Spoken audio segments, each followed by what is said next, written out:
تم سب بچے بیٹھے ہو، والدین کو اپنی جنت بنا لو، ماں باپ کو اپنی جنت بنا لو، ان کی دعا لے لو۔ میرے نبی نے فرمایا کاش میری ماں زندہ ہوتی۔ ماں کا خاص طور پر منشن کیا، میری ماں کیوں کہ باپ کو تو دیکھا ہی نہیں اور ماں کو دیکھا ہے 6 سال۔ میری ماں زندہ ہوتی اور میں عشاء کی نماز کے مصلی پہ کھڑا ہوتا اور میرے گھر سے میری ماں کہتی محمد، تو میں ماں کے لیے نماز توڑ دیتا۔ میرا نبی کہہ رہا ہے۔ اور جب آپ حج پہ تشریف لے گئے اور ابوا کے میدان سے گزرے جہاں میرے نبی کی والدہ کا انتقال ہوا تھا، اس بات کو 57 سال گزر چکے ہیں۔ 6 برس کی عمر میں مدینہ سے نکلے 3 افراد، میرے نبی کی ماں، میرے نبی کے والد کی باندی ایمن، وہ بھی ماں ہیں، انہوں نے بھی دودھ پلایا تھا میرے نبی کو۔ 2 مائیں ہیں، ایک دودھ پلانے والی، ایک پیدا کرنے والی، اور ایک میرے نبی ہیں۔ جب ابوا کے پہاڑوں میں پہنچے تو اچانک ہارٹ اٹیک سے حضرت آمنہ 25 سال کی عمر میں انتقال فرما گئیں، اور میرے نبی نے اتنا اس کا غم لیا۔ 6 سال کا بچہ، میں سن 2000 میں وہاں گیا تھا، میرے آنسوں نہیں رکنے کو آ رہے تھے کہ کہاں میرے نبی کی ماں کو اللہ نے اٹھایا، نہ کوئی آسرا، نہ کوئی سہارا، نہ کوئی رشتہ، نہ کوئی جھولی، نہ کوئی چھاؤں، ایسے تنہا یتیم کر لی۔ جب ان کو پتھروں میں دبا کے نیچے اترے، ایمن کو سے ہاتھ چھڑا کر بھاگے اور اوپر پہاڑی پہ چڑھ گئے۔ جب ایمن پیچھے گئیں تو ایمن نے کیا دیکھا کہ ابوا کے پہاڑ بھی رو رہے ہوں گے، آپ ماں کی قبر کو چمٹ کے ایسے اوپر لیٹے ہوئے تھے، قبر کو پکڑا ہوا تھا، اوپر لیٹے ہوئے تھے۔ جب ایمن قریب آئیں تو سنا آپ کہہ رہے تھے اماں جی، آپ کو تو پتا تھا آپ کے سوا میرا کوئی نہ تھا، آپ مجھے چھوڑ کے کہاں چلی گئی، کیوں چلی گئی؟ 6 سال کا بچہ پہلی موت دیکھ رہا ہے تو ان کو سمجھ میں نہیں آ رہا کہ میری ماں کے ساتھ ہوا کیا ہے۔ ایمن نے اٹھانا چاہا، آپ نے اٹھنے سے انکار کر دیا۔ اس صدمے کو سینے میں لیے ہوئے 57 سال کے بعد، 7ویں دن بندہ رو نہیں سکتا، رونا ہی چاہے تو رونا نہیں آتا۔ 57 سال کے بعد آپ اس وادی سے گزرے، اپنے اونٹنی کو ماں کی قبر کی طرف موڑ دیا، اور ان پلرز کو 3 گنا کرو تو وہ پہاڑ بنتا ہے، چھوٹی پہاڑی تھی۔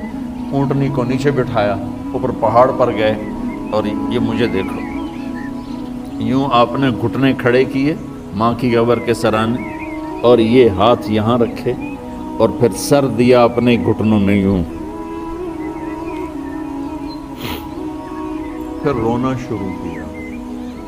اتنا روئے، اپریل کا مہینہ تھا، دھوپ سر پہ پڑ رہی تھی، ہم تو ٹھنڈی دھوپ میں بیٹھے ہیں، شدید دھوپ میں بیٹھے تھے، اور اس کنڈیشن میں یہ بچوں کا سٹائل ہوتا ہے، جب لمبا رونا ہو تو وہ یوں بیٹھتے ہیں سر اندر دے کر۔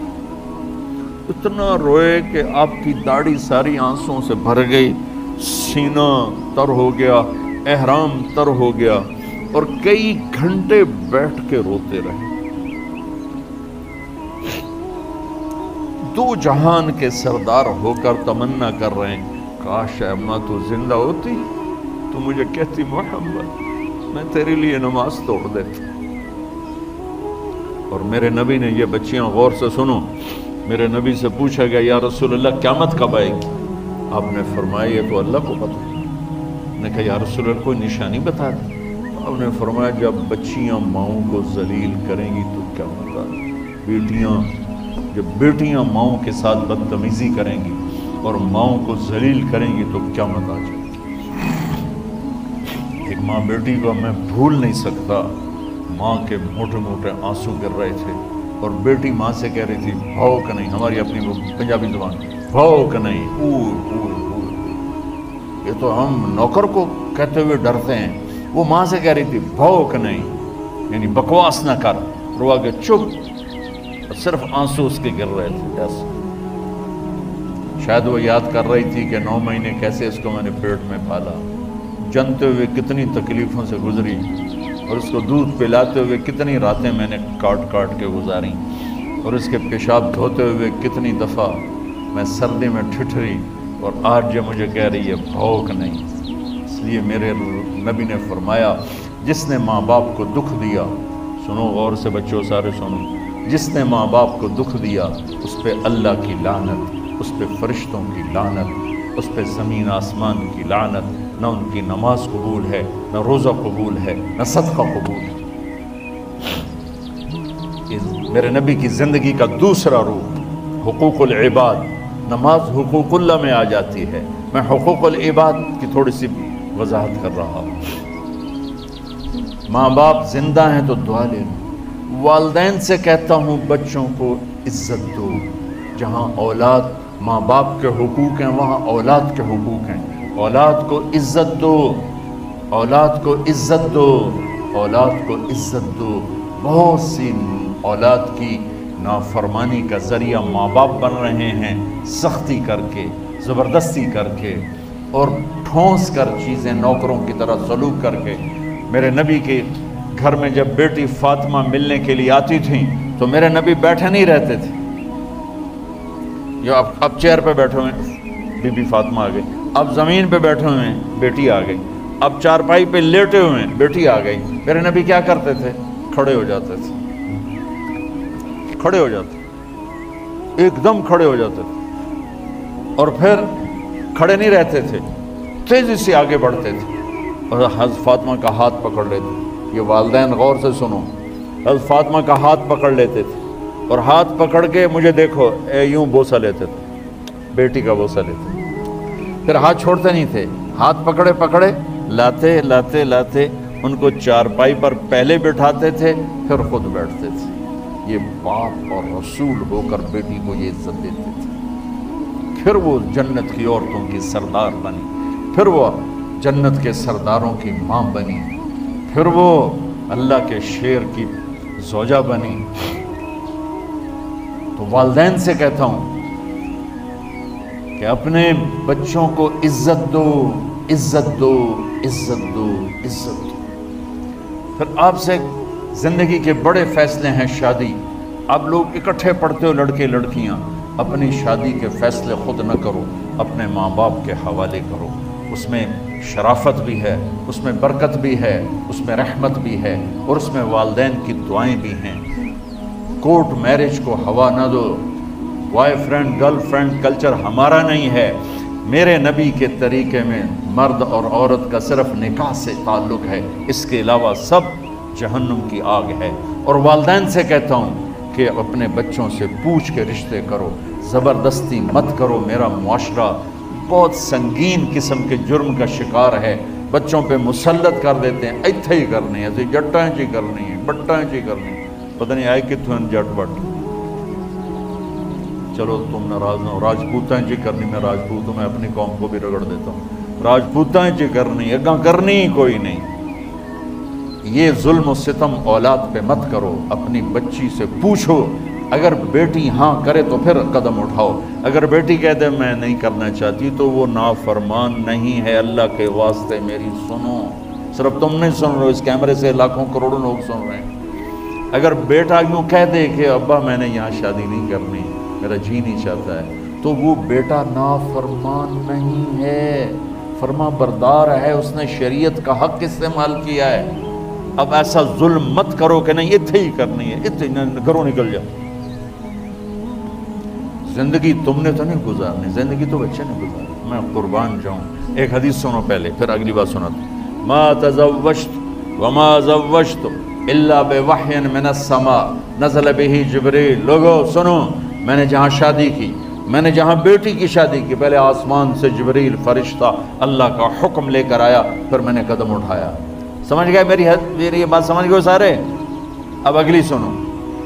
حضرت علی فاطمہ کا رشتہ لینے آ گئے اور جبریل ان سے پہلے آ گئے کہ یا رسول اللہ فاطمہ علی کے لیے ہے۔ باپ محمد مصطفیٰ جیسا ہے، رشتہ مانگنے والا علی جیسا ہے، اور بیٹی فاطمہ جیسی ہے، اور آپ پوچھتے ہیں علی کیسے آئے؟ وہ شرم کی وجہ سے کچھ کہہ نہ سکے، چپ۔ آپ کو تو پتہ تھا، آپ نے فرمایا فاطمہ کے رشتے کے لیے آئے ہو؟ کہا جی۔ تو جبریل تنال بیٹھا ہوا ہے کہ یا رسول اللہ اتھے ہی کرنا ہے، آپ نے ہاں نہیں کی، آپ نے کہا انشاءاللہ، اور یہ کہہ کر اٹھ گئے۔ انشاءاللہ نبی کا ہاں ہی ہوتا ہے، لیکن جبریل کے آنے کے باوجود اور اللہ کے کہنے کے باوجود میرے نبی کو بھی پتہ ہے کہ یہ رشتہ یہاں کاتب تقدیر نے لکھ دیا ہے، لیکن امت کو سبق سکھانے کے لیے آپ گھر تشریف لے گئے۔ بیٹی فاطمہ کہ جی یا رسول اللہ، کہا علی کا رشتہ آیا ہے، میں ہاں کر دوں؟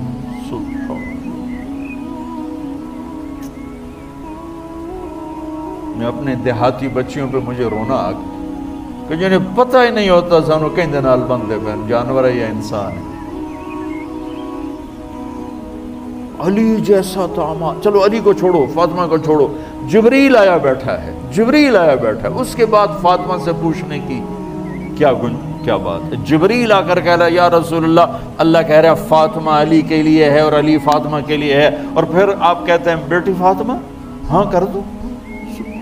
ہماری تو آج کی بیٹیاں انکار نہیں کرتی، چپ کر کے گاں ماش طرح بن چھڑ دین کلے نہ۔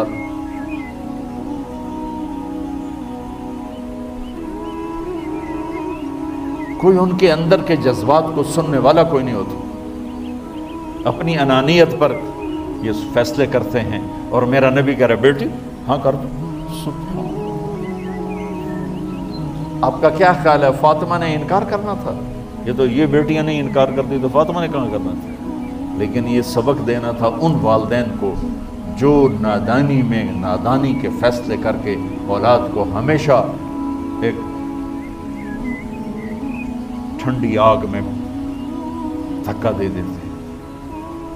حضرت فاطمہ رضی اللہ تعالیٰ عنہا نے جب ہاں کی پھر آپ باہر نکلے۔ اچھا مزے کا واقعہ ہوا، حضرت علی اٹھ کے باہر نکلے تو صحابہ باہر کھڑے انتظار کر رہے تھے کہ کیا ہوا۔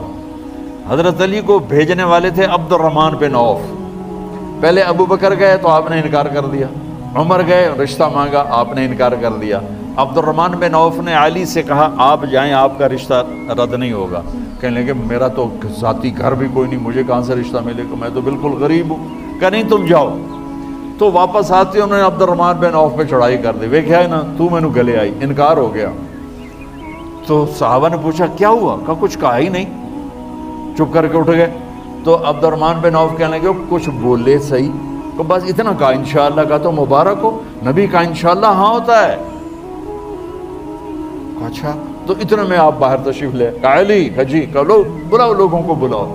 ساری مسجد بھر گئی، آپ کی ساری مسجد فل ہو گئی۔ آپ ممبر پہ کھڑے ہوئے علی کو سامنے بٹھایا، کہا لوگو یہ جبریل میرے پاس اللہ کا پیغام لائے ہیں کہ میں فاطمہ بنت محمد کا نکاح علی کے بن ابی طالب کے ساتھ کر دوں۔ پھر آپ نے خطبہ پڑھا اور کہا کہ علی ہائے ہائے ہائے، میں نے فاطمہ بنت محمد کو 400 درہم مہر کے عوض تیرے نکاح میں دیا، تو نے قبول کیا؟ حضرت علی نے زور سے نعرہ لگایا میں نے قبول کیا، اور سجدے میں چلے گئے، اللہ کا شکر کا سجدہ ادا کیا۔ پھر میرے نبی نے وہیں سارے مجمع کو شہد کا شربت پلایا اور تازہ کھجوریں کھلائیں، اور پھر جب رخصتی ہوئی تو آپ نے حضرت علی سے فرمایا کہ آپ آ کے لے جاؤ۔ پھر آپ نے حضرت ام سلمہ، حضرت حفصہ اور جناب حضرت عائشہ رضی اللہ تعالیٰ عنہ، ان تینوں کو بلا کر فرمایا تمہیں پتہ ہے نا مجھے فاطمہ سے کتنا پیار ہے، تو تم فاطمہ کو دلہن بناؤ، اس کی تیاری کرواؤ، اسے دلہن بناؤ۔ تو ان تینوں نے حضرت فاطمہ کو دلہن بنایا۔ پھر آپ نے حضرت علی کو پیغام بھجوایا، وہ تشریف لائے، اپنی اونٹنی لے کر آئے، حضرت عقیل ساتھ ہے، سلمان فارسی ساتھ ہے، اور دروازے پر اونٹنی بٹھائی، آپ علی کو اندر لے گئے اور یوں فاطمہ کا ہاتھ پکڑ کے علی کے ہاتھ میں دے کر فرمایا علی تمہیں نبی کی بیٹی مبارک۔ سبحان۔ پھر آپ نے کہا میری بیٹی فاطمہ، مجھے اپنے خاندان میں جو سب سے زیادہ محبوب تھا میں نے تیرا ہاتھ اس کے ہاتھ میں دے دیا۔ والدین سے کہتا ہوں اپنے نبی کی زندگی پڑھو۔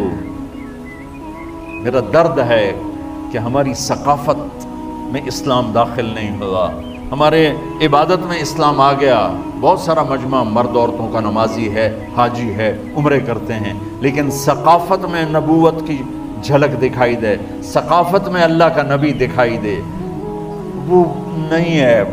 زندگی بیت گئی اس انتظار میں، مدت سے لگ رہی تھی لب بام ٹک ٹکی، تھک تھک کے گر گئی نگہ انتظار آج، پتہ نہیں کب صبح ہوگی۔ چلو کہتے تو جائیں مجھے ہے اگرچہ بت ہیں جماعت کی آستینوں میں، مجھے ہے حکم اذان لا الہ الا اللہ۔ والدین کے ذمہ ہے اولاد کو عزت دینا، ان کی سب سے بڑی خواہش میں ان کا احترام کرنا کہ زندگی انہوں نے گزارنی ہے، اور آپ کے ذمہ ہے والدین کے آگے سر جھکا دینا۔ اللہ کے واسطے کورٹ میرجز اور خفیہ شادیاں یہ نہ ہماری ثقافت ہے نہ یہ انسانیت ہے۔ ہمیشہ دکھ دردوں میں زندگی گزرتی ہے کہ اصل زندگی تو موت کے بعد آنے والی ہے۔ تو والدین پڑھیں شریعت کو، اولاد بھی پڑھے اپنے نبی کی زندگی کو۔ ایک شخص حضرت عمر کے پاس آیا ایک بیٹے کو لے کر، کہا امیر المومنین یہ میرا بیٹا بڑا نافرمان ہے اور مجھے بہت تنگ کرتا ہے۔ حضرت عمر کے پاس لاٹھی ہوتی تو انہوں نے یوں اٹھائی، وہ کہنے لگا حضور معافی دیا جائے، ایک میری گل سن لو۔ آپ نے فرمایا کیا؟ کہنے لگا ماں پیو دے بڑے حق ہیں، بالکل ٹھیک ہے، پر کوئی ساڈا حق بھی ہے ماں پیو؟ آپ نے کہا ہاں۔ آپ کہا ہاں۔ کہنے لگے ذرا وہ بتا دیں۔ کا پہلا حق ہے اچھی ماں تلاش کرے، نیک عورت تلاش کرے۔ دوسرا حق یہ ہے نام اچھا رکھے۔ تیسرا حق یہ ہے اس کو قرآن کی تعلیم دے۔ کہا جی پھر سن لو حضرت جی، ایسا میرے پیو کو پوچھو اس حبشی عورت نال شادی کر کے مینوں حبشی ماں دیتی، انہوں کوئی عرب ماں ہی نہیں لتی۔ میرا پہلا حق اس مارا ہے۔ دوسرا سن لو، اس نے میرا نام جولان رکھا ہے۔ جولان گندگی کے کیڑے کو کہتے، اس نے میرا نام جولان رکھا ہے۔ تو تری سن لو، اس آج تے مینوں قرآن دی شکل نہیں وکھائی۔ حضرت عمر ہوئی سوٹا وہ سر تے پھیر دے کہ پہلے تیری مالش کر رہا ہوں پھر ایدی کر سکتا۔ تو آج کے والدین بھی اپنی اولاد کے بارے میں بہت بہت بہت غافل ہیں، اور اولاد کا بھی حال یہی ہے، چونکہ ماں کیا ہے، باپ کیا ہے، اولاد کیا ہے، یہ شریعت، یہ قرآن بتاتا ہے، یہ میرے نبی کی زندگی بتاتی ہے۔